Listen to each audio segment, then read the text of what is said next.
കുടുംബ പ്രേക്ഷകരുടെ പ്രിയപ്പെട്ട സംവിധായകനാണ് സത്യൻ അന്തിക്കാട്. സത്യൻ അന്തിക്കാട് സിനിമയിലെ നായകന്മാരെന്ന് പറയുമ്പോൾ നമ്മുടെ മനസ്സിലേക്ക് പെട്ടെന്ന് വരുന്നത് മോഹൻലാലും ജയറാമും ശ്രീനിവാസനും ഒക്കെയാണ്.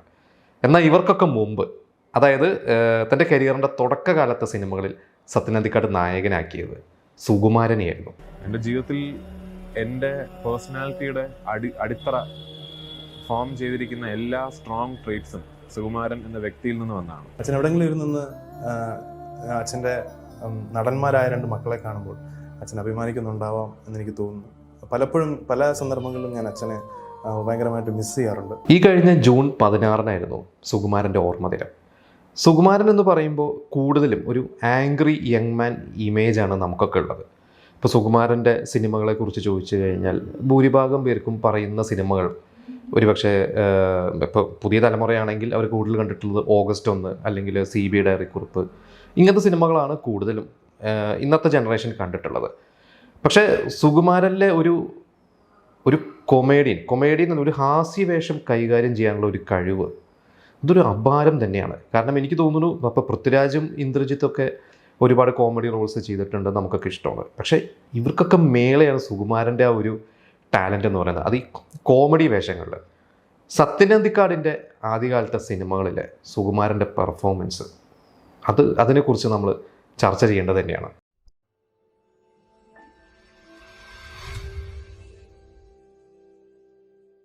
ഏകദേശം ഒരു 8-10 വർഷം സഹസംവിധായകനായ ശേഷമാണ് സത്യൻ അന്തിക്കാട് ഒരു ഇൻഡിപെൻഡൻറ്റ് ഡയറക്ടറാവുന്നത്. ഇതിൻ്റെ ഇടയ്ക്ക് അദ്ദേഹം ഒരു ഗാനരചയിതാവ് കൂടിയായിരുന്നു.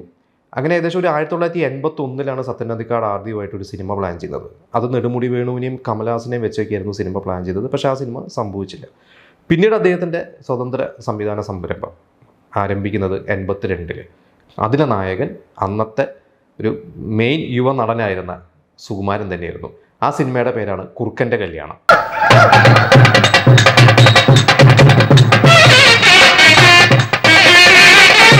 കുറുക്കൻ്റെ കല്യാണത്തിൽ സുകുമാരൻ്റെ കഥാപാത്രത്തിൻ്റെ പേര് ശിവസുബ്രഹ്മണ്യം എന്നാണ്.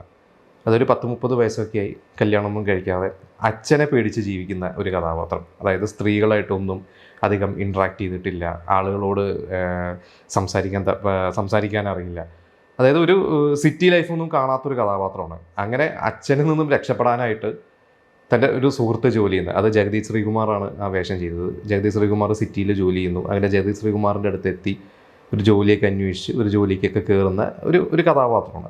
അതായത് സുകുമാരനെ അതുവരെയൊക്കെ നമ്മൾ കണ്ടിട്ടുള്ളത് കൂടുതലും, ഇപ്പോൾ ഞാനൊക്കെ കണ്ടിരിക്കുന്ന ആ സമയത്ത് 80കളുടെ സിനിമ എന്ന് പറഞ്ഞു കഴിഞ്ഞാൽ സുകുമാരൻ വളരെ സീരിയസ് ആയിട്ടുള്ള, അല്ലെങ്കിൽ ഒരു ആക്ഷൻ റോള്, ഒരു ഇമോഷണൽ ഫാമിലി, ഇങ്ങനത്തെ റോളുകളാണ്. പക്ഷേ ഇത് വളരെ ഒരു കോമഡി എന്ന് പറഞ്ഞാൽ സുകുമാരൻ ഇതിലൊരു കോമഡി ചെയ്യുന്നതല്ല, പക്ഷെ നമുക്ക് കാണുമ്പോൾ അത് വളരെ കോമഡി ആയിട്ട് തോന്നുന്ന തരത്തിലുള്ള വളരെ സട്ടിലായിട്ടുള്ള പെർഫോമൻസാണ് സുകുമാരൻ ചെയ്തിരിക്കുന്നത്. സത്യൻ അന്തിക്കാടിൻ്റെ ആദ്യത്തെ സിനിമയായിരുന്നു, അത് വളരെ സൂപ്പർ ഹിറ്റായിരുന്നു. അപ്പോൾ ഈ ഒരു സിനിമയിൽ നായികയായിട്ട് വന്നത് മാധവിയാണ്. അപ്പോൾ ഇതിൽ മാധവിയുടെ ഒരു ക്യാരക്ടറിനെ വളരെ മോഡേൺ ആയിട്ടുള്ള ക്യാരക്ടറാണ്. അപ്പോൾ മാധവിനായിട്ട് ഇവനൊരു 10-12 വയസ്സ് ഏജ് ഡിഫറൻസ് ഉണ്ട് ഇതിലെ നായികനും നായികയും തമ്മിൽ. അപ്പോൾ നായികനെ ഒരു വളച്ചെടുക്കാനുള്ള സുകുമാരൻ്റെ ചില നമ്പറുകളും അല്ലെങ്കിൽ ജഗദീഷ് ശ്രീകുമാറിൻ്റെ ഉപദേശവും അങ്ങനത്തെ പോകുന്ന ഒരു നിഷ്കളങ്കനായ ഒരു നായകനാണ് സുകുമാരൻ. വളരെ ഡിഫറൻ്റ് ആയിട്ടുള്ള സുകുമാരൻ്റെ റോളായിരുന്നു ഇത്. സത്യൻ അന്തിക്കാടിൻ്റെ കരിയറിൽ വലിയൊരു ബ്രേക്കായി, സുകുമാരനും വലിയ ബ്രേക്കായ ഒരു സിനിമ തന്നെയായിരുന്നു. ഈ സിനിമയിൽ ലാലേട്ടൻ അഭിനയിച്ചിട്ടുണ്ട്. ലാലേട്ടൻ എനിക്കൊണ്ട് ചെറിയൊരു ഗസ്റ്റ് റോളാണ് അതിൽ ചെയ്തിട്ടുള്ളത്. അത് ഡയലോഗൊന്നുമില്ല ലാലേട്ടൻ, ഒരു പാട്ട് സീനിലും പിന്നെ ഒരു സീനിലും മാത്രമേ ഉള്ളൂ. അപ്പോൾ അതായത് സത്യൻ അന്തിക്കാടിൻ്റെ ആദ്യത്തെ സിനിമയിൽ ചെറിയൊരു വേഷം അന്ന് ലാലേട്ടൻ ചെയ്തിട്ടുണ്ട്. പിന്നീട് ആ ഒരു കോംബോ ഒരു ഹിറ്റ് കോംബോയി മാറി. കുറുക്കൻ്റെ കല്യാണത്തിൻ്റെ വിജയത്തിന് ശേഷം സത്യൻ അന്തിക്കാട് ചെയ്ത സിനിമയാണ് കിന്നാരം. ഈ സിനിമയിൽ സുകുമാരനാണ് ഒരു നായകൻ, മറ്റൊരു പ്രധാന നായകൻ നെടുമുടി വേണുവായിരുന്നു. ഈ ഒരു സിനിമയുടെ കഥയും വളരെ രസമാണ്. അതായത് ബാച്ചിലേഴ്സായ 2 സുഹൃത്തുക്കൾ, അവർ സിറ്റിയിൽ ഒരു കമ്പനിയിൽ ജോലി ചെയ്യുന്നു, അവർ ഒരുമിച്ച് താമസിക്കുന്നു. ഇവരുടെ ലൈഫിലേക്ക് ഒരു പെൺകുട്ടി കടന്നു വന്നിട്ട് ഇവർ 2 പേരും ആ പെൺകുട്ടിയെ പ്രണയിക്കുന്നതാണ്. അത് വളരെ രസകരമായിട്ടാണ്. നെടുമുടിയും അസാധ്യ ആർട്ടിസ്റ്റാണ്, സുകുമാരനും നല്ല രസമുള്ള ആർട്ടിസ്റ്റാണ്. ഇതിലും ഈ പറഞ്ഞ പോലെ തന്നെ ഇതിൽ നമ്മൾ കുറുക്കൻ്റെ കല്യാണത്തിൽ നിന്ന് കുറച്ച് ഡിഫറൻ്റ് ആയിട്ടുള്ള ഒരു ക്യാരക്ടറാണ്. സുകുമാരൻ ഇതിലൊരു കുറച്ച് മോഡേണാണ്, എന്നാൽ ഈ പറയുന്ന പോലെ പെൺകുട്ടികളൊക്കെ ആയിട്ടൊക്കെ ഇൻട്രാക്ട് ചെയ്യാൻ അറിയുന്ന ഒരാളാണ്. അതായത് നെടുമുടിയെയും കവച്ച് വയ്ക്കുന്ന തരത്തിലുള്ള ഒരു ക്യാരക്ടറാണ് സുകുമാരൻ ഈ സിനിമയിൽ ചെയ്തത്. ഇതിലും സുകുമാരൻ്റെയും നെടുമുടിയുടെയൊക്കെ കോമഡി സീൻസൊക്കെ നമ്മളിപ്പോഴും യൂട്യൂബിലൊക്കെ നമ്മൾ കണ്ടിട്ടുണ്ടാവും. ഇതിൽ ജഗദീഷ് ശ്രീകുമാർ ഒരു മ്യൂസിക് ഡയറക്ടറായിട്ട്, ഇതിൽ ജഗദീഷ് ശ്രീകുമാറിൻ്റെ ഒരു പാട്ടാണ് നമ്മൾ പിന്നീട് നേരം സിനിമയിൽ നമ്മൾ കേട്ടിട്ടുള്ളത്. പിസ്ത സുമ എന്ന് പറയുന്ന ആ ഒരു പാട്ട്. ഈ സിനിമയിൽ ഗസ്റ്റ് റോളിൽ മമ്മൂക്ക അഭിനയിച്ചിട്ടുണ്ട്. അതായത് നമ്മുടെ കുറുക്കൻ്റെ കല്യാണത്തിൽ ലാലേട്ടൻ അഭിനയിച്ചു, കിന്നാരത്തിൽ മമ്മൂട്ടി അഭിനയിച്ചു. ഈ സിനിമയ്ക്ക് ശേഷം സത്യൻ അന്തിക്കാട് ചെയ്ത സിനിമയാണ് മണ്ടന്മാർ ലണ്ടനിൽ. മണ്ടന്മാർ ലണ്ടനിലും ഇതേപോലെ നെടുമുടി വേണു ഉണ്ട്. നമ്മുടെ ആ പടത്തിൻ്റെ ഫസ്റ്റ് ഹാഫിലുള്ളത് നെടുമുടി വേണുവും ശങ്കരാടിയും അതുപോലെ തന്നെ ജലജയ്ക്കാണ്. അതായത് ഒരു നാട്ടിൻ പുറത്ത് ഒരു നാടകമൊക്കെ ചെയ്ത് നടക്കുന്ന കുറച്ച് ആളുകൾ ഇവർക്ക് ലണ്ടനിലേക്ക് പോകാനായിട്ട്, അതായത് അവിടെ ഒരു നാടകം അവതരിപ്പിക്കാനുള്ള ഒരു അവസരം ലഭിക്കുന്നു. അങ്ങനെ ഇവർ ആദ്യമായിട്ടാണ് ഇവർ ആ ഗ്രാമം വിട്ടു പോകുന്നത്. അങ്ങനെ ഇവർ ലണ്ടനിൽ എത്തിപ്പെടുകയാണ്. ലണ്ടനിൽ എത്തിപ്പെട്ടിട്ട് ഇവരെ ആരാണോ കൊണ്ടുപോയത്, അല്ലെങ്കിൽ അവിടെ ഇവരെ വെൽക്കം ചെയ്യാം എന്ന് വിചാരിച്ചത് ആരാണോ അവരാരെയും അവിടെ വരുന്നില്ല. അവസാനം ഇവർ ലണ്ടനിൽ പെട്ട് കിടക്കുമ്പോൾ ഇവരെ രക്ഷിക്കാൻ വരുന്ന ഒരു ക്യാരക്ടർ, രഘു എന്ന് പറയുന്ന ഒരു ക്യാരക്ടർ, അതാണ് സുകുമാരൻ ചെയ്തിട്ടുള്ളത്. അതായത് ഒരു മലയാളിയാണ്, അത് ലണ്ടനിലെ ഒരു വലിയൊരു ബംഗ്ലാവിൽ താമസിക്കുന്ന ഒരാളായിട്ടാണ് കാണിച്ചിരിക്കുന്നത്.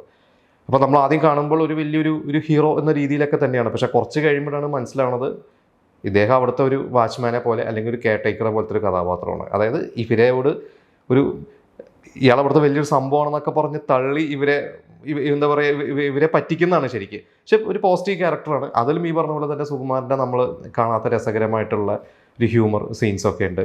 അപ്പോൾ മണ്ടന്മാർ ലണ്ടനിലും അന്ന് നല്ല വിജയമായിരുന്നു എന്ന് തന്നെയാണ് എൻ്റെ ഓർമ്മ. അപ്പോൾ ഈ 3 സിനിമകൾ, സത്യൻ അന്തിക്കാടിൻ്റെ ഈ ആദ്യത്തെ 3 സിനിമകളിലും മെയിൻ വേഷം ചെയ്ത നായകൻ സുകുമാരനായിരുന്നു. കൂടെ നെടുമുടി ഉണ്ടായിരുന്നു. കുറുക്കൻ്റെ കല്യാണത്തിൽ നെടുമുടിയില്ല, കിന്നാരത്തിലും മണ്ടന്മാർ ലണ്ടനിലും നെടുമുടി വേണുവാണ്. പക്ഷേ ഇതിന് ശേഷം പിന്നെ സത്യൻ അന്തിക്കാട് ചെയ്ത സിനിമകളിലെല്ലാം സുകുമാരൻ അധികം കണ്ടിട്ടില്ല. എനിക്കൊന്നും സുകുമാരൻ അഭിനയിച്ചിട്ടില്ല.